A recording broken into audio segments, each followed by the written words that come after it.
session in which we are going to focus predominantly in terms of technological advances with regards to pediatric endocrinology. And we know pediatric endocrinology is one branch which has witnessed a lot of changes. And often when we talk about technology, we traditionally have been talking about how new devices have come up, or whether you've got a new way of giving glucose monitoring, or you're doing some new insulin. But what we're talking about technology today is to how these protocols are properly implemented at the last point. And this is what the aim is, to develop point of care tools which can help out in terms of improving technology. So our aim has been to develop tools which can be implemented in different regions, across resource settings, across the different exposure in that regard. And we'll be focusing about how these point of care tools can help guide 5 key disorders in the form of growth, puberty, thyroid, glucose, and electrolyte disorders, and how we can individually look at in terms of evaluation, assessment, and management of these disorders. iPedendo basically is a way in which we want to go out in terms of developing tools which will help in terms of evaluation of these key disorders using a very novel approach of mobile application, which has been there now for some time, but we have been keep on editing them in terms of improvement. So our work with regards to pediatric endocrinology actually started maybe around 13-14 years ago, when we started with workshops on different disorders. This was much early. Then we gradually developed those workshops into 6 modules, which were in the form of a practical pediatric endocrine course, which we conducted across the country. Then we realized it's going to be difficult to keep on conducting programs in that extent. So we went on to social media in terms of YouTube, in which large number of videos were available. We started an on-site fellowship around 6 years ago, and till date we have got 11 fellows who have joined who have done or are doing the clinical fellowship in that regards. Then we realized that we also need to spread out the message, and that led to the development of MedEClasses around 5 years ago, which is a portal dedicated towards improvement in pediatric endocrinology, which then further led to the publication of multiple books, and then the mobile application. And we are going forward in terms of these regards, and we'll talk about the subsequent developments which are happening in that regards. One of our important interventions is the e-learning tool, which is in the form of a YouTube channel, which has got extensive resources. Pretty much everything about pediatric endocrinology is there, and it's quite widely viewed across the globe as well. We have got our website, learning.growsociety.in, which provides validated courses with regards to various aspects of pediatric endocrinology, and they range from small courses like growth, puberty, to more specific and larger courses in the form of the fellowship programs, as well as the pediatric endocrinology for postgraduates and other programs in the form of, which are available on an online or an online on-site hybrid model. We have got 3 key books which focus from practical approach to basic to advanced pediatric endocrinology, which provide a comprehensive understanding of these tools. But what we realize essentially is that with all the knowledge and resource, ultimately, when you are seeing the patient for the first time, you may get puzzled in terms of how to implement all the knowledge, and therein the confidence becomes a bit difficult. And whatever you remember will not always be a sort of a standard of care, and often that results in errors. So there is a need in which we really combine between the knowledge which is there in terms of available, in terms of resources, in terms of guidelines, in terms of algorithms, with what we really practice in that regard. So how do we do that? There are multiple factors required. You need to decide about which tests to order. You need to look at the interpretation of each and every clinical sign, as well as the investigations. You have to then decide about what treatment is there, and that's why you need to have a very comprehensive approach on that. So we tried to develop a solution which can help out in all of these things in terms of analyzing the symptoms, interpreting the key parameters, advising investigations, then comprehensively looking out on investigations and deciding about that treatment. And we realized that the most powerful device there would be a mobile application, because if you think of it, mobile app is available to everybody, and all of us keep carrying that mobile everywhere. If you talk about, let's say, a web portal based approach, it requires at least an office setting. So this can be used across settings, very easy to do, and you just develop and can be used across the globe as well, providing same standard of care at different regions in that perspective. So this led to the development of our mobile application, which was developed a few years ago, which is in fact the most downloaded endocrinology app all across the globe, with number of installs and a lot of publication that we have done in that regards. The way we structured this is to develop pathways which provide us guideline-based approach in an algorithmic manner. You have to question and answer, and you will get the final diagnosis in that regards. There are approach pathways and management pathways. So they will guide stepwise management and approach. Suppose you want to know about hyperkalemia, it will ask about specific conditions, and then we'll go in terms of diagnosis. More recently, we move more towards interpreters, which are instantaneous, because now the general tendency, you don't want to go and wait for a long time. So you just put in some data, like in the form of a thyroid interpreter, you interpret the thyroid results and you get the results automatically. Similarly, the bone age interpreter, which has been published and validated, which provides a wide, and we'll discuss about this tool as well as more disease-oriented interpreters, in which based upon your symptoms, we will then decide about what workup is required and how do you reach a particular diagnosis. So we've got multiple interpreters like puberty interpreter, obesity interpreter, DSD interpreter, which really guides, and we are working on a combined electrolyte, calcium, and glucose interpreter, which is going to help out in that perspective. Now, once you order a test, you need to really understand the intricacies of when to do, how to interpret, and age-related. So, of course, we don't have all the information, and that's why we have put it every detail in the diagnostic section and information about every drug in the therapeutic section. So within the app, you can actually, once the patient comes to you, decide about what investigations you want to do. You can then decide about how to send and all the information is there. Once the results get in, you can interpret those results, then you can prescribe and you can know about the particular drugs as well. So we sincerely hope that this endocrinology application is the bridge between the evidence base and the practice. So this is expected to result in evidence-based practice, and we already have publications which have shown its improvement in care in terms of decay, growth, and bone age assessment. And we are working in terms of validation for many more disorders like diabetes, DSD, puberty, obesity, thyroid, and we've got the HPT axis, in which TRH produced by the hypothalamus causes the production of TSH, which acts on its receptor to produce T4, which is then peripherally activated into T3 via MDI1, and it is inactivated via MDI2. Now, T4 and T3 do not circulate in the circulation. They usually circulate bound, and only a small fraction of it will be actually the free form. And when we are assessing these parameters, the free form become important because they are the ones which are going to be metabolically active in that perspective. And then we have got the thyroid receptor. So in primary hypothyroidism, the first thing which should happen is a rise in TSH level, followed by a decrease in T4.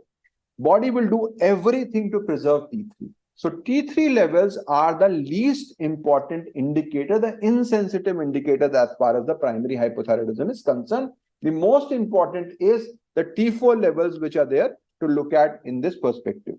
For central hypothyroidism, however, your TSH will not rise because your problem there, but TSH may go high because of a bioinactive TSH. So a normal TSH with a low T4 becomes significant. And then in thyrotoxicosis, of course, the most important is TSH, which will go down first, followed by you will have increase in T4. And then in iodine deficient area, particularly, you may have T3 toxicosis, which is there in this perspective, which becomes important in that regards. Now, when you are assessing the thyroid functions, always look at the TSH levels. And we know there is a rapid surge which happens in the first week, followed by a decline which happens. So whenever you want to do a thyroid screening in the newborn period, always do it after 72 hours. That becomes important in that regards. Cord blood is something which can be a compromise. Otherwise, day 3 becomes important. If you're doing it before that, you need to use a higher cutoff in that regards. So in the first week, levels above 40, between 1 to 2 levels about 20, and beyond that level about 10 require action, and 20, 10, and 10 for first week, second week, and then beyond would be significant in terms of follow-up which is required. In children, we tend to have a higher cutoff in terms of the cutoff for TSH and management compared to adults. So now, which test to order and how to interpret? So remember, TSH basically has a significant diurnal variation, but that's not significant enough to affect your interpretation. So you can do TSH any time of the day. So if you have a child who has come to you from 200 kilometers or something, don't ask them to come the next day to get the TSH in the morning. Get it the TSH done right away. T4 is of course affected by TBG, so FT4 becomes more important. T3 is affected by monodeiodinase, so it is a useless investigation for primary hypothyroidism. It's a good test from a more of a thyrotoxicosis perspective. So in hypothyroidism, the first thing to happen should be a high TSH with a low T4, and T3 will be the last to fall. So in this scenario, what you need to do is that you do a T4 and TSH, do not do a T3. While in the scenario of excess, you will have TSH fall, T4 rise, and you may have disproportionate T3 rise, as I said in iodine deficiency, which is T3 toxicosis. And in this scenario, you need to do all three investigations in that regard. So whenever you are interpreting thyroid functions, do both FT4 and TSH. If your FT4 is low, your TSH should be sky high. If it's more than 20, it is definitely a primary hypothyroidism. If, however, the level is below 20, you start thinking that this could be something else like central hypothyroidism. If FT4 is high and TSH is low, this is classically a thyrotoxicosis.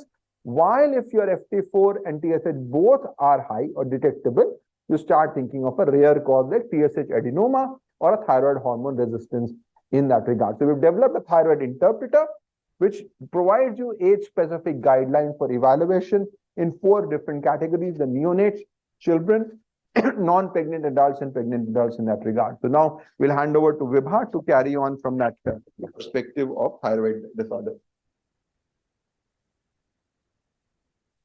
So we all know neonatal screening is very important and it should be done at day 3 of life. Generally, the whole serum levels are twice the level of TSH present in blood levels. So when we have TSH of more than 40, we should go for the free T4 level, and definitely we should start the treatment immediately. But when we have TSH of less than 20, and if it is a 34, if it is taken between the 24 to 48 hours, generally no treatment is required in 99.9% cases. But if we have the TSH between 20 to 40, then we should repeat TSH after 14 days. And if after 14 days, the TSH still greater than 20, then get the free T4 done and start the treatment. And when after 14 days, the TSH level goes down, it becomes less than 10, then generally no treatment is required. And if we are in the midway scenario, like between 10 to 20 TSH, we should repeat it after 21 days. And if it is more than 20, start the treatment. And if it is between 6 to 20, we should go for the free T4, get the scan done, and we can start the treatment immediately or can wait. But definitely we should start the treatment in these scenarios. But when the TSH is less than 6, no treatment is required. In the scenarios, we should go for the repeat screening after 2 weeks. They are the prematurity, the children with trisomy 21, the same-sex twin, and the children who require hospitalization. So if after the evaluation of the TSH, the next step is to look for the presence of thyroid, whether it is present or not. Then the thyroid scan becomes important. And if the thyroid is not in the position, it is ectopic. And if there is an increased uptake in the thyroid scan, it could be due to dysharmonogenesis or iodine deficiency. But if there is no thyroid uptake visible in the scan, then go for the thyroid ultrasound immediately, because it could be absent due to agenesis, but the thyroid could be present and it is absent in the scan because of the presence of TRAB antibodies. And if the TRAB antibodies are present, then look for the TRAB antibodies in the mothers also, because they are transferred for the mother. And if the TRAB antibody is negative, then the sodium iodide importer defect or the TSH receptor defect could be the possibility. So when we start the treatment in congenital hypothyroidism, we should always start early and with the higher doses. But the value of free T4 plays an important role. And if the free T4 is less than 0.4, then start with higher dose of 12.5 to 15. And if it is between 0.4 to 0.8, you can start with a little bit lower dose of 10 to 12.5. And if it is greater than 0.8, start with 8 to 10 microgram. We have to keep the free T4 in the high upper limit, and we reduce the dose when the free T4, if the free T4 is going very high, and sometimes at the age of 3 years, we can stop the treatment where the dose requirement is very low, like 2.5 microgram per kg per day. So for the titration, we start monitoring when we start the treatment, get the second level done after 2 weeks, and then 4 weeks. And for the dose adjustment, repeat the thyroid profile every 6 weekly. Our target has to keep the free T4 level in the upper limit and the TSH between the level of 0.5 to 2. So if we have high TSH and low free T4 in our report, definitely we need to increase the dose in this setting. And even if the TSH is high and FT4 has come normal or it is high, then we have to continue the dose. We should not target the TSH in congenital hypothyroidism. We have to target the free T4 value. And if the TSH level and the free T4 level comes in the normal range, continue the same dose. And even if the TSH is normal and free T4 is in the higher level, we should continue with the same dose. And if TSH is low and FT4 is higher, then in this scenario, we have to reduce the dose of thyroxine. So now we'll discuss about a few cases, and you talked about how timing becomes very important. You got a day 4 child with TSH of 22. Now, as said, what will you do at day 4, 22? You will like to? We have to repeat the sample after. So on day 13, it was 18. So what should you do here? So it is again between, it is less than 20. So we need not to. So if you go back to our interpreter, it says borderline abnormal feeling, repeat TSH after 2 weeks. So again, we have to repeat this. So this was done a bit prematurely. Now at day 21, it becomes 11. So it is between the range of 6 to 12 where we need to go for the scan. And yeah. So clearly, again, if you look here, it basically says consider workup and treatment. So again, this interpreter will, based upon whatever TSH value you enter, along with the age, will tell you what is the best strategy from that perspective. And this was found to be hemiangenesis. 20-year-old girl with TSH of 28. What do you think here? So this is the sample is taken at a very early stage when there is a TSH surge. So we cannot consider this TSH to go for the treatment. We should repeat it after 2 days. Or you can use a higher cut of 34. So this should have been repeated. Day 10 child with TSH more than 100 and FT4 is on the lower side. Scan shows no thyroid tissue. What is your plan here? So we cannot consider here on the basis of the scan that there is no thyroid tissue because it could be due to the TRAB antibodies or NIS symptomatic defect. We should go for the ultrasound from the scan and we'll see whether it is thyroid tissue. So clearly in scenarios where you have got a classical case of primary hypothyroidism, of course you have to treat. But if you have no uptake still, you should go ahead and look at whether thyroid is identified in ultrasound or not. And in this case, ultrasound did show a utopic thyroid. So clearly in this scenario, mother had hypothyroidism. So what is the cause here? So it is due to the presence of TRAB antibodies that has been transferred. So transplacental passage of antibodies, which is causing this scenario. So now acquired hypothyroidism. So in the acquired hypothyroidism in children can present with growth failure, pubertal disorders. There could be cardiomyopathy in some cases, hyponatremia, it could present like SIDH picture, myopathy, and the hyperandrogenism. They could also present with fatigability, lethargy, worsening of school performance, and emotional ability as well. So for the evaluation of primary hypothyroidism, initially we should go for the free T4 level and see whether the free T4 level is low or not. Then see what is the TSH level. And if the TSH level is above 20, then definitely this is the case of primary hypothyroidism. But if the TSH is less than 20, then we have to go for the MRI brain cortisol levels to confirm it whether this is central or not.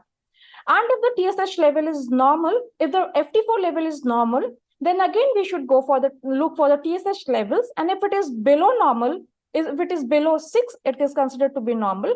And if it is more than 10, it is primary. But there are situations when the TSH is between 6 to 10, and we are in dilemma whether to treat or not. So we should look for the risk factors, that is the TPA positivity in the patient, family history in the of thyroid disorder in the family, if there is a girl child, and if the goiter is present or not. So if all these risk factors are present, then we should definitely start the treatment, and if not, then we can follow up this case. Regarding the dose initiation in these cases, we use like for the age of 1 to 3 years, we start with 4 to 6 microgram per kg per day. For the 3 to 10 years, we start with 3 to 5, and for the children more than 10 years of age, we start with a lower dose of 2 to 4 microgram per kg. In adult, there is a uniform dose of 1.6 microgram per kg per day, but we can also use 100 microgram per kg per meter square per day for initiation of the thyroxine. Initially, when there is an overt hypothyroidism, always remember to start with a lower dose, titrate slowly, because when we start with a higher dose, there is a lots of complication. The patient can develop benign intracranial hypertension, worsening in the stool form performance. And in the subclinical hypothyroidism, we can start with the adequate dose. And we should always keep in mind that there are lots of drugs and interference of food with the absorption of the thyroxine. So the drug like calcium, iron should not be mixed with the intake of thyroxine, and it should be taken empty stomach, and breakfast should be advised to take after 30 or 45 minutes. And the thyroid tablet should not be exposed to sunlight. So now coming to how should we titrate the dose of thyroxine, depending, we start the monitoring every 6 to 8 weekly, which is longer than the congenital hypothyroidism. And then we go for every 3 monthly monitoring, and then 6 to 12 monthly. Here our target is to keep the FT4 level between the 18 to 30 picomole per liter, and the TSH with the same range of 0.5 to 2. And if we get the report with high TSH level and low free T4 level, definitely in this case we have to increase the dose. And even if the TSH is high and FT4 is in the normal range, continue with the same dose. And if both TSH and FT4 is in the higher range, always for the adherence, always ask whether the test is done before the intake of medicine or not. And if both the T4 and TSH is within the normal limit, we can continue with the same dose. And if the TSH is low and FT4 is high, we should reduce the dose. So we have a 12-year-old boy who presented with obesity. So now in this case, he is again reasonably tall. TSH is 7.91. We discussed this in the last discussion as well. So why do you think this child actually had a high TSH? So definitely the child has obesity. This high TSH is due to the effect of obesity. Body wants to compensate, body want to metabolize this this fat. So the TSH has risen up. So this subclinical range of TSH is due to obesity. So this is basically the impact of leptin at the level of TRH, which is causing the hypothalamus to produce more TRH, causing more TSH, but your T4 is normal. So this case, you don't need to treat. Get a TPO maybe. If it's negative, do not need to treat. 12-year-old girl with lethargy, height is on the lower side, and FT4 is low, and TSH is 12. So this is a primary hypothyroidism. So definitely this FT4 is low, but we should, in the case of primary hypothyroidism, TSH value should be more than 20. And in this case, it is less than 20. Generally, if you look at it, most cases, it's more than 100. So this 12 is very, very inappropriately low. So you will like to do a MRI, pituitary, and the cortisol level. So if you look at our interpreter, it says likely central, and you have to look at cortisol and MRI before you start treatment. So I think this is one of the most important areas we want to intervene, is the missed central hypothyroidism, which can cause significant problems. So we recently had the newborn also. In that case, though, there was no confusion, very low FT4, very low TSH. But again, normal TSH with a low FT4, get worried. There's something wrong going on in that scenario. So thyrotoxicosis is a condition which is rare, but if you have a significant weight loss, tremors, eye signs, myopathy, polyuria, think of thyrotoxicosis. Ideally, if there is clear-cut goiter, eye sign, you may avoid nuclear scan, but generally doing a scan or a TRAB antibody will help out. If scan shows increased uptake, which is localized, this is a solitary nodule. This requires surgery. This is a multiple intake. This is toxic MNG. Again, medication / surgery. If it's a diffuse intake, this is a Graves' disease. On the other hand, if you have a decreased intake, no eye signs, no goiter, there is tenderness, you can think of subacute thyroiditis as a scenario. Now, TRAV antibody is now also emerging as a good test. It will really cut down the need of having a thyroid scan in that regards. So this will give you a clue. So now we have a 12-year-old girl with tremor whose FT4 is very high, TSH is low. So this is the site of thyroid production is from the pituitary or the gland. So this is a primary, you can say, like there is a thyroid swelling, but there is no eye sign. Tremors are present. How will you go ahead? So the picture is looking like signs of hypothyrotoxicosis as well as a sympathetic increased sympathetic activity in the form of tremors. So we look definitely treatment should be started. So would you like to go ahead with the scan or not in this case? So with this high level of FT4 and low level of TSH and there is goiter. So which you may avoid it. Now you cannot say that if somebody wants to do, they can do it, of course, but they can do a TRAV antibody. But even if you don't do it, you will be getting the diagnosis. So our pathway will tell you how to really guide, start, follow up and manage. And what are the things you will tell them once you're starting them on methimazole? What should be the thing that they should look at? So they should be very cautious when they have fever, sore throat, because in that case, so if they have severe sore throat, throat pain, they should get a CBC done, stop the drug immediately. This mostly happens in the first 100 days of treatment. And do you think this girl is going to respond well to medical therapy, or you would need to go for radioactive iodine later? What are the chances of remission in this case? So girl, first of all, the gender and the size, I don't know what is the size of the gland, but if the female gender is more likely to respond to the therapy. But even after that, it's like 40 to 50%. So many may not respond. So the chances of radioactive iodine therapy is also there. Now, 10-year-old girl with thyroid nodule, and you are seeing that there is a big nodule which is there. She's clinically euthyroid, TPO negative. So you, from your side, you think this is fine? Anything else needs to be done? No, so definitely we can see that there is asymmetrical thyroid swelling in the neck, and we cannot just reassure the child and send back. Definitely, this child requires evaluation. And for what this, will be your evaluation? So this is euthyroid. We should get the scan done. Then scan means this technician radioactive. In a euthyroid treatment or an ultrasound. Ultrasound. You should get an ultrasound to look at the morphology and then do the thyroid scoring and then decide. But mostly in this big size would require an FNAC. But yes, definitely we should do a ultrasound. So you need to understand that thyroid nodule is a big dangerous sign in children. 10% risk of malignancy roughly. So you have to look at the ultrasound and get an FNAC done depending upon the scenario. So we've got multiple tools for thyroid, which include the approach pathways for congenital and acquired hypothyroidism, thyrotoxicosis, nodule, and latest the thyroid interpreter, which Biba actually had recently presented in the American Thyroid Association, which tells you the precise diagnosis based upon the entry of just FT4 and TSH across ages and gender. So this is available in the form of our app, which has got so many approach pathways, management pathways, which help you guide specific management, and you can download it through both Android and iOS stores.